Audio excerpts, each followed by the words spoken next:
ദുനിയാവെന്നൊരു പനിനീർപ്പൂവിലെടുക്കാൻ മുള്ളൊരു പാടുണ്ട്.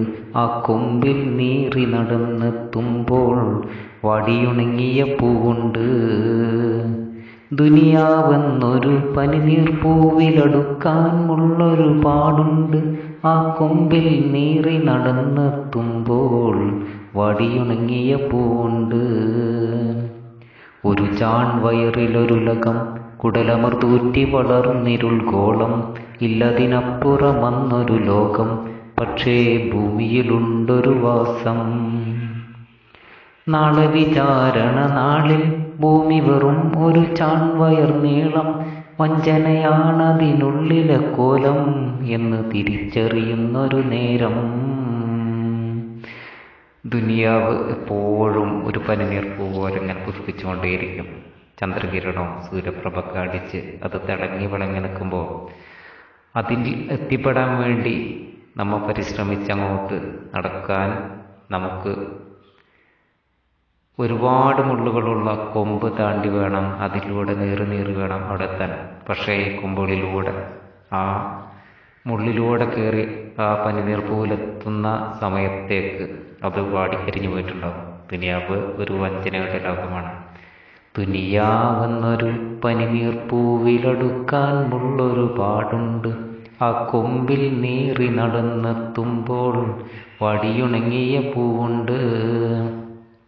ഇന്നലെ എന്ന് പറയുന്നത് മാതാവിൻ്റെ വയറ്റിൽ ഒരു ചാൺവയറിലുള്ള ഒരു ലോകം, അതായിരുന്നു ഏറ്റവും വലുത്. അതിനപ്പുറം മറ്റൊന്നും തന്നെ ഉണ്ടായിരുന്നില്ല. ആകേണ്ടിയിരുന്നത് ആ കുടലമൃത് മാത്രമായിരുന്നു നമ്മുടെ ഭക്ഷണങ്ങൾ. അതിനപ്പുറം വേറൊന്നും പ്രതീക്ഷിച്ചിരുന്നില്ല. ഉള്ള മലകളും മഴവില്ലും നക്ഷത്രങ്ങളും ചന്ദ്രഗോളാദികളും പുഴകളും കടലും ഒന്നും നമ്മൾ വിശ്വസിച്ചിരുന്നില്ല. പക്ഷേ നമുക്ക് ആ സമയത്ത് ബുദ്ധിയും ബോധക്കുള്ള ഒരവസ്ഥ തന്നെയായിരുന്നു.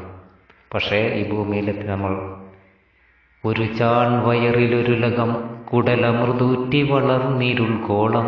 ഇല്ലതിനപ്പുറമന്നൊരു ലോകം, പക്ഷേ ഭൂമിയിലുണ്ടൊരു വാസം. നാളെ വിചാരണ നാളിൽ ഭൂമി വെറും ഒരു ചാൺവയർ നീളം. വഞ്ചനയാണതിനുള്ളിലെ കോലം എന്ന് തിരിച്ചറിയുന്നൊരു നേരം. ഇന്നിപ്പോൾ ഭൂമിയിൽ നിന്ന് നോക്കുമ്പോൾ ഒരു ചാൺവയർ എന്നത് വളരെ നിസ്സാരമാണ്.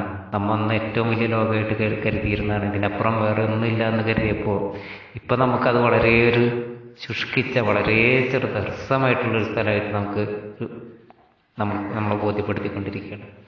എന്നാൽ നാളെ വിചാരണ സമയത്ത് മഹ്ശറയിൽ പരലോകത്ത് നിന്ന് നോക്കുമ്പോൾ ഭൂമി ഇന്ന് നമ്മൾ വയറ് എത്രത്തോളം ചെറുതാണോ ആ നിലയിൽ തന്നെയാണ് ഭൂമിയെ കുറിച്ച് കാണാൻ. എത്രത്തോളം നിസ്സാരമാണ്. ഇതൊരു വഞ്ചനയുടെ ലോകമാണ്.